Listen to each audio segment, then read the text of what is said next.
Forget the hidden temples, forget the secret gold vaults, and forget the alien architects. The biggest lie ever told about the Freemasons isn't a secret ritual, it's the timeline. For centuries, the most captivating mystery surrounding this fraternity wasn't about their handshakes or aprons, but whether their origins stretched back to the pyramids of Egypt, the Knights Templar crusades, or even the lost continent of Atlantis. These fantastic legends are the reason we talk about them today, but they obscure the shocking truth. Today we are diving deep into the actual proven history of the Masons, and trust me, the real story of how a group of stoneworkers in 18th century Scotland changed the world is way more interesting than any fictional ancient society. You see, the allure of the esoteric, the idea that Masons are the direct descendants of architects who fled the destruction of Atlantis or who built the Great Pyramids, is incredibly powerful. It gives them a gravitas that no modern club could ever claim. But when we look at the historical record, when we look at the documents that are proven to exist, we find something different entirely. We find the transformation of medieval building guilds into a philosophical society obsessed with self-improvement, reason, and geometry. They didn't inherit their secrets from Egyptian gods, they invented them brilliantly. But here's the key question. If the historical truth shows us their origins are clearly rooted in the 1700s, why did they embrace and even promote those wild legends connecting them to the Templars and Egypt? That, my friends, is where the real intrigue begins. We're going to peel back the layers of myth and see how a group of Enlightenment thinkers weaponized ancient history to build one of the most enduring and powerful global networks. Before we jump into the real founding documents, tell me, which legend did you always believe was the truth? Was it the connection to the Templars or the myth of the Atlantean architects? Drop your theories and comments below right now. Let's see how many people still cling to the fantasy. The biggest mystery society that ever existed, a group rumored to possess secrets dating back to the pyramids, maybe even to the lost continent of Atlantis. Stop for a moment and picture this. You're standing in a dimly lit chamber. You see symbols you don't recognize, a compass, a square, an all-seeing eye, and you hear whispers of forgotten knowledge. For centuries, the Freemasons have been the ultimate boogeyman of history, blamed for everything from the French Revolution to orchestrating the moon landing. But what if the truth about their origin is wilder than any fiction, yet simultaneously much more grounded in reality? Let's cut through the noise. The most persistent legend claims the Masons are direct descendants of the Knights Templar, or even that their knowledge was salvaged from Egypt's libraries before they burned. Sure, these stories are great for movies, but historically, they're about as solid as wet sand. If you trace the lineage back, you don't find Egyptian pharaohs or crusading knights. You find something far more practical, stonemasons. Think about the medieval world. If you wanted to build a cathedral, a structure designed to last 1,000 years, you needed highly specialized workers, the best engineers of their time. These operative masons traveled constantly, and because they carried trade secrets, they had to create a secure system to identify each other.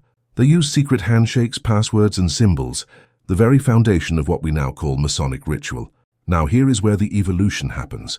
By the 17th century, the great era of cathedral building was ending.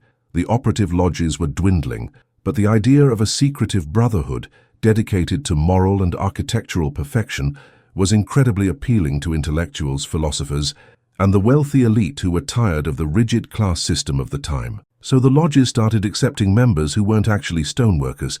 They were speculative masons. They weren't building cathedrals out of rock. They were trying to build a better society out of ideas. Imagine a powerful tech company like Google suddenly deciding to stop writing code and instead focus entirely on self-improvement and philosophical debate, while keeping all its old engineering blueprints and job titles. That's exactly what happened.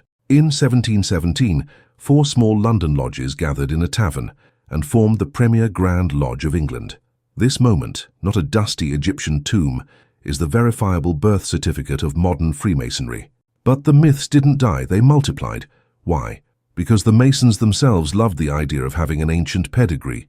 It gave them authority and mystique. They adopted symbols, like the connection to King Solomon's temple, to give their modern society a powerful, almost biblical backstory. They were creating their own brand mythology. And this brings us directly to the Knights Templar connection. Did the Masons inherit the Templar treasure? Absolutely not. But after the Templars were dissolved in 1307, they became legendary figures. symbols of persecuted honor and hidden wealth. Later Masonic degrees, especially those developed in the 18th century, used the Templar narrative as a dramatic framework, adding layers of chivalry and mystery to their existing structure. It's historical fan fiction, essentially. It's like starting a book club today and naming it after the fictional Knights of the Round Table. It's symbolic and inspirational, not ancestral. If you find this historical clarity surprising, hit that like button right now and tell me in the comments which historical figure you didn't know was a Mason. Now let's talk about the real power of the Masons, the plot twist that most conspiracy theories completely miss. The true secret wasn't gold or magic, it was networking and the Enlightenment. Imagine 18th century Europe. Society is fractured by religion and rigid class lines, but inside a Masonic lodge, a duke might sit next to a blacksmith, and a Protestant might debate philosophy with a Catholic. They met upon the level. This wasn't just a friendly gathering. It was a radical engine for political and social change.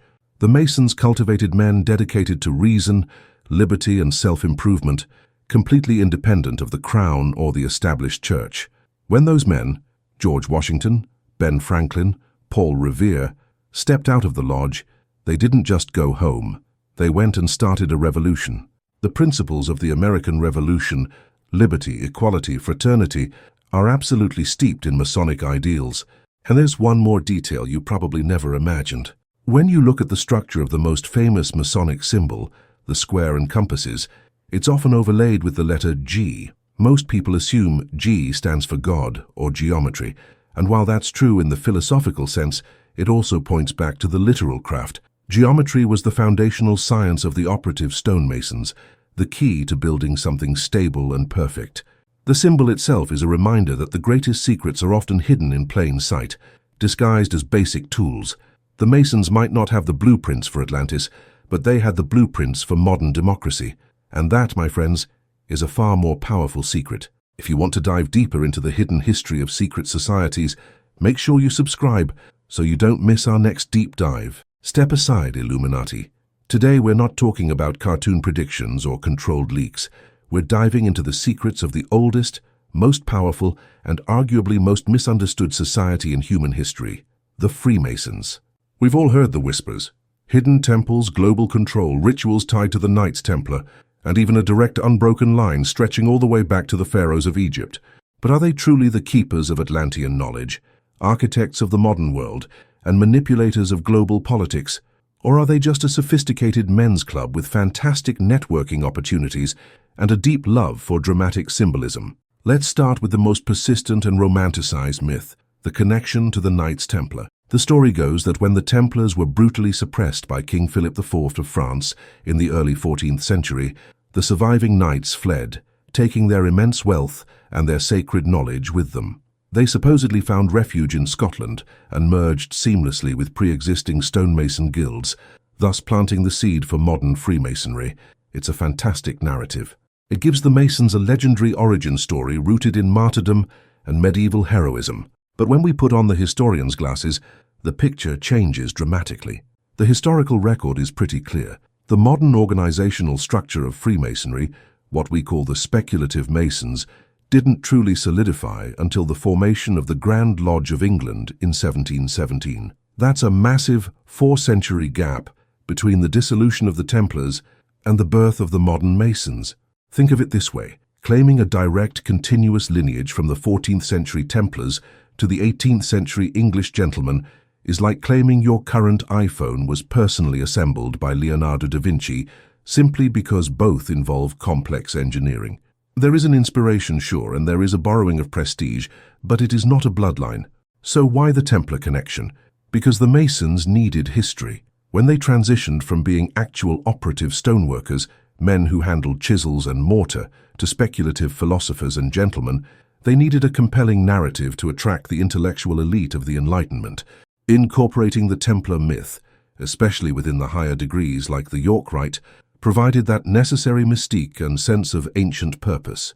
Now let's talk about the symbolism that truly sets the Masons apart, the link to ancient Egypt and the construction of King Solomon's Temple. If you look at the architecture or the ritual chambers of Masonic lodges, you see pillars, obelisks, and the all-seeing eye of providence. This isn't coincidence. Masonic ritual heavily utilizes the story of the construction of the first temple in Jerusalem, specifically focusing on the legendary architect Hiram Abiff. Hiram Abiff is the central figure in the Master Mason degree. His story is a powerful allegory about integrity, death and resurrection, which forms the moral backbone of the craft. But here's the key distinction. While Masons use the temple as a blueprint for moral and spiritual self-improvement, a way to build a better version of oneself, they are not literally claiming to be the descendants of the original construction crew. The Egyptian symbols, like the pyramid and the Eye of Providence, became popular during the 18th and 19th centuries, largely fueled by the Enlightenment's obsession with classical antiquity and the exotic.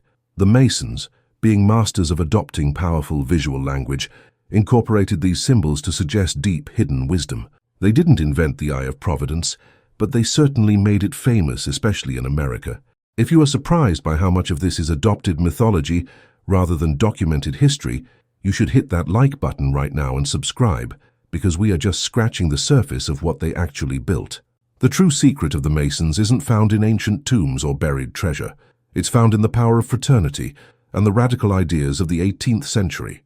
Imagine you are living in 1750. Society is rigidly divided by class, religion, and hereditary title. If you were a brilliant merchant but not born into the nobility, your opportunities were capped. The Masonic Lodge offered a revolutionary escape from this rigid system. Inside the lodge, a duke and a shopkeeper could sit side by side, referring to each other as brother. This concept, that all men, regardless of social status, are equal under the sight of the grand architect of the universe, was genuinely subversive. It was a laboratory for democracy. This is why Freemasonry exploded in popularity among the founding fathers of the United States. George Washington, Benjamin Franklin, Paul Revere, they were all Masons. The Masons provided a secure, private, and highly structured environment where men could debate revolutionary ideas like religious tolerance, self-governance, and the rights of man, all while hidden behind the facade of ancient rituals and symbolic language. The passwords and secret handshakes weren't just for fun. They were a necessary security measure to prevent infiltration by the authorities, who certainly did not appreciate these democratic experiments. And this brings us to the biggest, most overlooked fact about their influence. Forget the Egyptian pyramids. Look at Washington, D.C. The design of the U.S. Capitol is steeped in Masonic geometry and symbolism. Pierre Charles L'Enfant, the man who designed the city plan, was a Freemason. The layout itself is a massive geometric puzzle, using compasses and squares to create specific street patterns and sightlines that connect key monuments. For example, the location of the White House, the Capitol building, and the Lincoln Memorial often form perfect right angles and triangles, echoing the core tools of the craft. It's not a conspiracy to control the world through geometry. It's a statement of values. It's the Masons saying, we built this nation on the principles of reason, order, and fraternity. But here's the detail that most people don't grasp about the secrets. The Masons didn't just preserve ancient knowledge, they invented a significant portion of the higher rituals in the 18th century to fill the philosophical gap left by the lost operative traditions. They were brilliant at reverse engineering ancient mystery schools and creating a cohesive system for moral instruction. The true secret is not a magical formula or a scroll revealing the location of Atlantis. The true secret is the profound psychological power of shared ritual and moral allegory. By undergoing the degrees, the candidate is symbolically stripped of his old identity and rebuilt as a moral, disciplined individual, a living stone fit for the metaphorical temple of humanity. So when you see the square and compass, don't just see a secret society. See the living legacy of the Enlightenment, a revolutionary force that championed reason over dogma and built a framework for democracy, all while pretending they were still working with chisels and stone. Are they powerful? Absolutely. Do they pull strings in global finance? Probably, just like any powerful networking group. But are they secretly Atlantean time travelers hiding diamond-powered knowledge beneath the pyramids? Now that, my friend, is just a myth. A myth they are probably quite happy for us to keep discussing. Tell me in the comments below, which Masonic myth did you think was actually true? Forget the hidden vaults beneath London, the secret pacts with alien races, and the notion that the world is run by men in tiny hats exchanging coded handshakes. What if I told you that the greatest secret of the Freemasons isn't some buried treasure from the Knights Templar, but a complete misunderstanding of history? We are diving deep into the most pervasive myths surrounding the world's most famous and most misunderstood, fraternity. Hold up. Before you picture Indiana Jones finding a map to Atlantis hidden in a Masonic lodge, let's set the record straight. The popular story paints the Masons as the direct heirs to ancient Egyptian wisdom, maybe even the architects who physically built the pyramids. It sounds epic, right? It sounds like the plot of a blockbuster movie.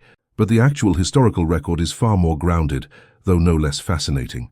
The first great myth we have to dismantle is the idea of ancient, unbroken lineage. Yes, Masons use symbols that evoke King Solomon's temple, and their rituals are steeped in architectural history. But the Freemasonry we know today, the speculative Freemasonry, is surprisingly modern.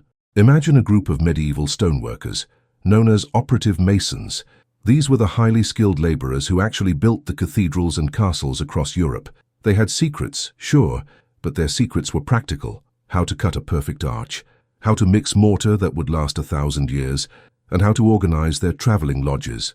They were a trade union with protective knowledge. And now fast forward to the 17th and early 18th centuries. As large-scale cathedral building slowed down, these trade guilds started to decline. But here's the kicker. Wealthy, educated men, philosophers, scientists, and Enlightenment thinkers began joining these lodges.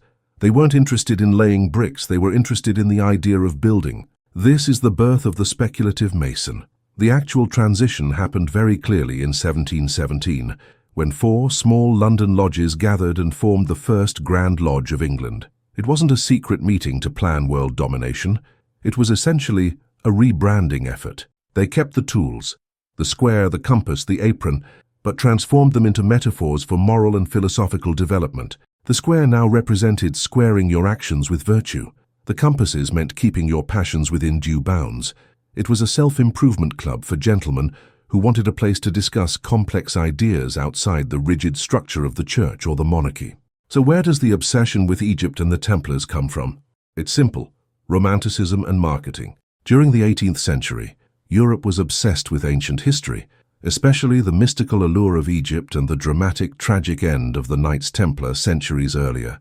If you're trying to make your new philosophical club sound important and deep, you don't say, "We started in a pub in London in 1717.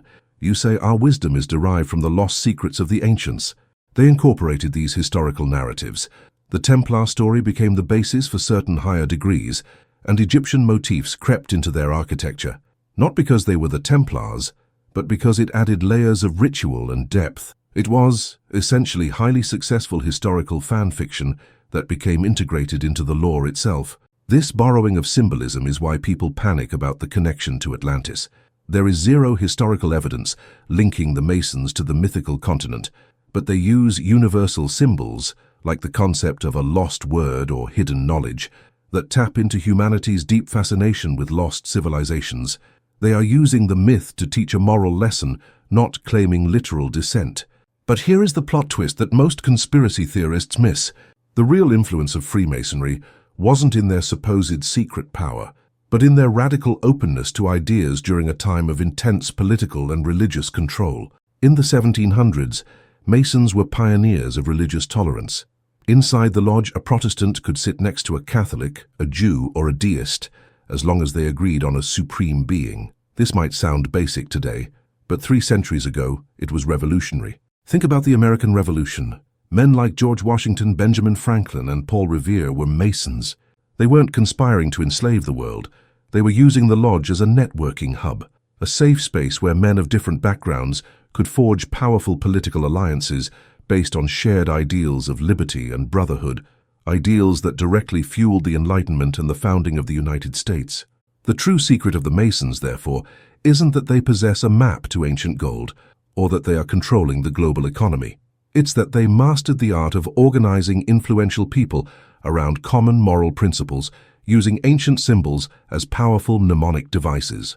They turned the practical tools of construction into the philosophical tools for building a better self and a better society. The mystery remains not because they hide everything, but because the rituals, when viewed from the outside, are so strange and compelling.